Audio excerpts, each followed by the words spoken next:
ensasula ya TikTok wano mu Uganda kuba akantu ako katutabula nnyo era abantu bafunye following nga balimba abantu simanyi kwata neno lemezaamu olugalo seyalinga abantu 10 TikTok egenda kusasula ensasula ya TikTok wano mu Uganda kale kankubuleko TikTok ensasula gyesasula tebakulimba nti TikTok egenda kera kumache kkubira essimu ekugambe nti akawunti ereta mannya ki okitegeera kati ze kankulage ezo ziri sente mmeka ndaba AED 417 410 ejo gibera emitwalo 4 mukasanvu zino zaaki zino andi kati TikTok nagigulyawo Dubai kati zino zibera Arab Emirate dirham kitegeera so kati zino balira mu dirham gire emitwalo 4 mukasanvu kitegeera nzifuna ntya se TikTok dino yezimpa nti tukutereddeko zino gifts kwa last time najjako kati kulikezo ye balance aliko kitegeera kati content gwokola nti abantu kigenda munyumira akuwe akugifutinga ebirabo byebyo kati wala wofuniramu endorsements neyo nga app teri mbosimanyi kati nokoze ka video ekutende kwa obaya nga video gyokoze bwetambula nyo nga yinzo kuwayo banga tu webutye ninga okuwa njokola kati bana abana nga bola abana abazinazina abana abawebirabo ezo zibase no baba bafuna nga bola bono Daily Uganda bwe yagiranga nga bamuwa noto jaga ndi nokola content simanyi oje mu TikTok wabula TikTok egenda kuwa following ngoli mulwadde kuganda TikTok egenda kuwa following bwe kwa following companies zigenda kulaba bwe kiri wano mu Uganda n'ensi yonna oba neno kubulya waneno mu Uganda we tuli sigenda kuwa kisimanyi nnyeri okitegeera ndi wano kati nze nina endorsement za mirundi ng'ena ndowooza nina ab'omuceere nina aba visa nina aba mukasa disco sounds nina Esther skin subs bakola byansusu nina aba visa Hamad Travels nina okitegeera kati aho TikTok nze wempeera nti nkola live ne kubeerako views but no beetaga views zange okitegeera kutunda bintu byabwe brands zaabwe mu bantu bagenda yita tebalina following bo balina sente deno talina sente alina numbers katukwate sente ziweddeno atuwe numbers wakategedde aho TikTok wekusasa ne TikTok tegenda kukeera kumacha kyova abana basi wala mbunga tebagala kukola bo baswala biki kozesa numbers zolina olanga ekintu kyo kyolina ofune ba client nga Agatha bukakwa ate tomudi mugezi yatuletedde n'enjala okitegedde tomudi mugezi kali nze mbeera waneno nenkola live zange naye nga mbagamba studio yange yino weeri suta photography tukuba ebifaananyi tuli bwayise ku bitaala olowooza kwera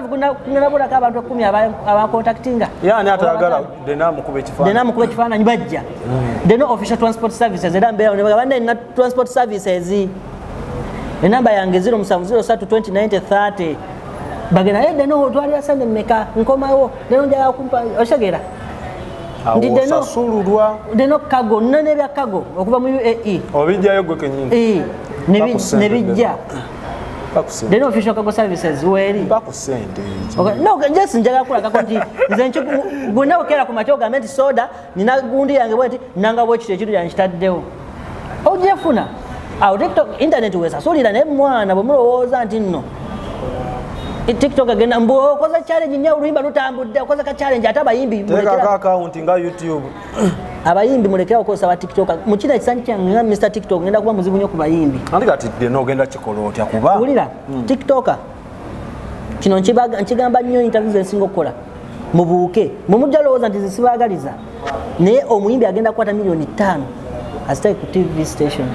oba radio nenga TV station bagenda mukuba mu lunaku emirundi emeka ebiri oba esatu ate nga awe kikoma obudde oluyimba lwe balukubiddemu oshageera wekikoma naye kati omuyimbi agenda kujja akose bayuza mukimanyi nti bayimbi bayuza oshageera agenda kukwata following yo atekeyo akayimba akuwa oluyimba ti mwana nkoleramu ka challenge biki kulooka muteereyo tagenda kujjukira tokanga kagenda beerayo ebbanga lyonna buli wa scrolling akakayimba ukakoze katambudde kagenze kyovana kugamba ti TikTok osasulwe omuyimbi akwese TV obanalukuba atabaddeko tagenda kudda mukola omuyimbi akubira gabe mwana ogenda okumpisa mu sente mmeka ndi bwezi ti nti kale kaaka akayimba kakole ne mulekera okukolera abayimbi ekinyuma olw'ensonga abayimbi tebasiima bayuza okitegeera abayimbi nkumulira abayimbi bayuza TikTok opangisa ennyumba w'osula otambulira ku booda olina nizo ng'omuntu olina ogula data zemukozesa gano masimu ebyo big up tebirina bitukolera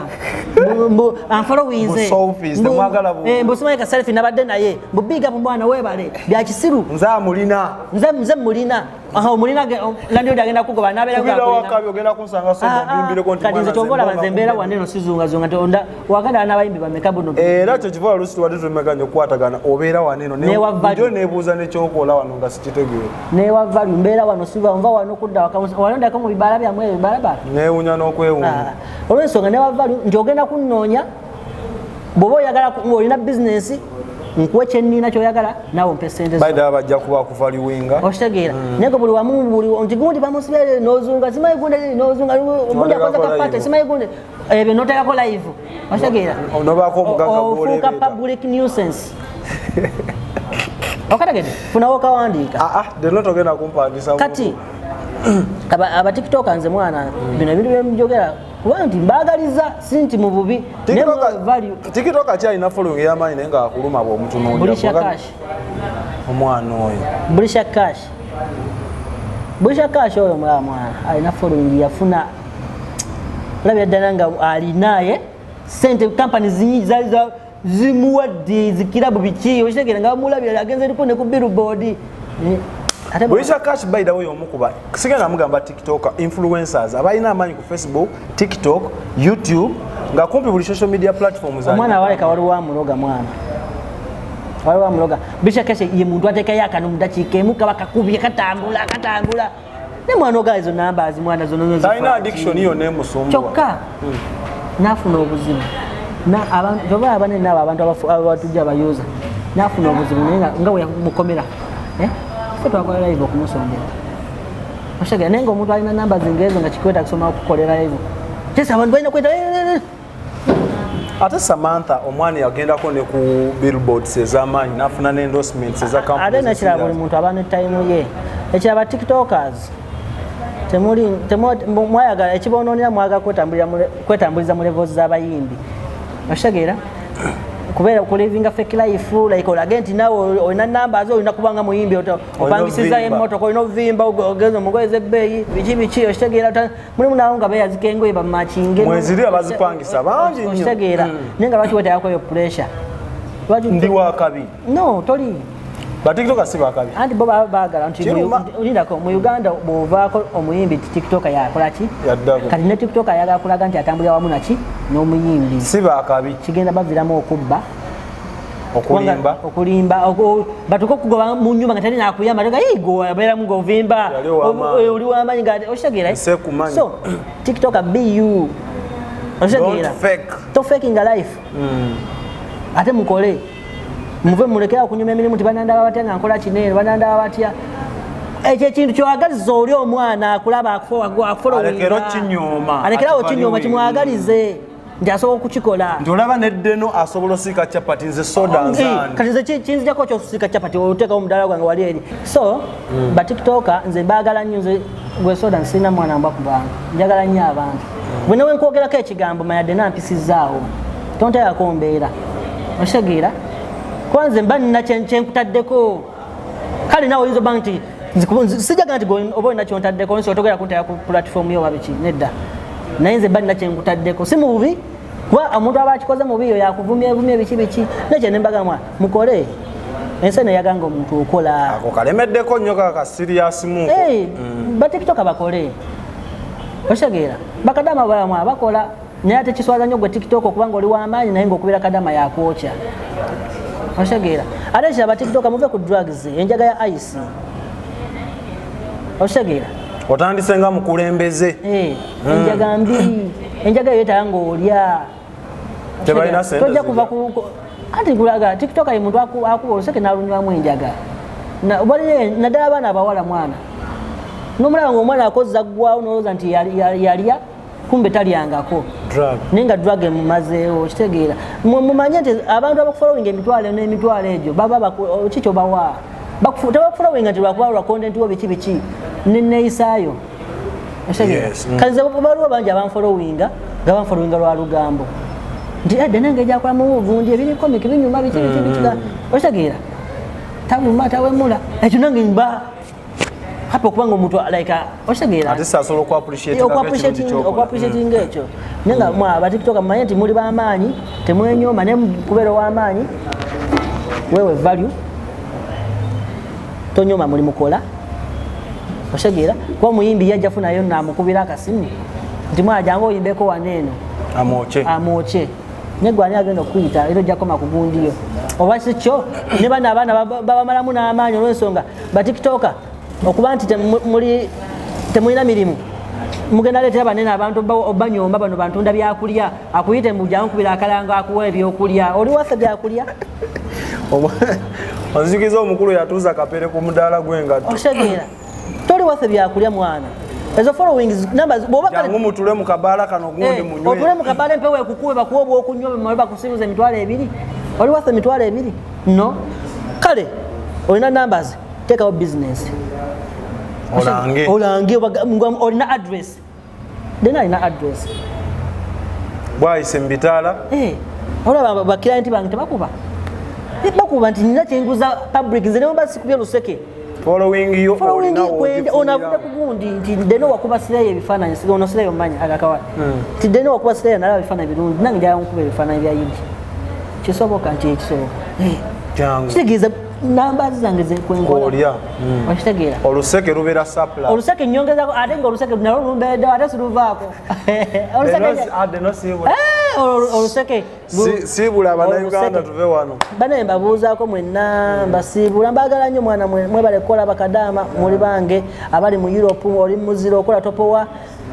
toggwamu maanyi ate mwebereremu ku sente zammwe Uganda mwana abantu bali bubi nnyo ojja musidikira ssente omugambe nti nkolera kineeno sente azirye otuge okudda nga oli ku zero otandike mukaaba ate biki maama yali asenza nti biki mwebereremu mu sente zammwe nga wobeera nga otoba wekka toba wekka ozikolamu kyoyagala okitegeera teri ayinza tegeera bulumi muwayita gwamanye obulumi obwo kubanga ate balina kane muyige n'obukodo omwana yalwadde buli kanaku bamanyi nesalale wajja munaku ki bakubala so munnaye bangi bakutunuulidde okomewo Uganda balabe abadde ngayo yeeraga baseke bino bigambo mbagamba mbibagamba bajja kusekerera nga tolina kyolagawo waneeno otandika okwekweka okitegeera otandika okwekweka ati banandaba batya nze namukwano gwange yava e Dubai nga wamaanyi nnyo ku tikitoko nnyo bamutugambe kamuleke naye yajawo yekwese kati atuusa okuva mu public tewakyali kakopyo osobola munkubaako amasina lugambo sijja mugamba nvaako naye nga nze mbaagala nnyo banaye mujje mumpagire the no official transport services mu abakomawo Uganda emmotoka weeziri nungi kubira ku simu 0703 2090 30 tulina ebifaananyi sota photography bujja wendi oyagala ebifaananyi bya birthday graduation byonna ebifaananyi byoyagala jangu twogere customer care nungi namba yesimu 0703 2090 30 nina then official cargo services mu abali mu UAE ngogana deno yajjo twala ebintu byabo ababba ebintu by'abaana abo jege natuka time nawo bituukira ebintu biganye ebintu binkwase ate nzo mmanyi okitegeera bani nawo no okunsanga so mujje mumpagire n'aboluseke mwongeremuko kibulamu oluseke nyamunyamu batereze olununa mutereze muko lubeega lujja bulungi nga mbebaza mumbeereddemu mwana nze mbeera nga sirinaamu naye oluseke lumbeereddewo so musubscribing wono soda expo so mweyagala ate temwekyawo temusiga mu kyayi mu bantu abaana bawemula mususe mukendezeemuko mwana ekitegeera bangi baba balaba abantu babaagala babayigirako bingi so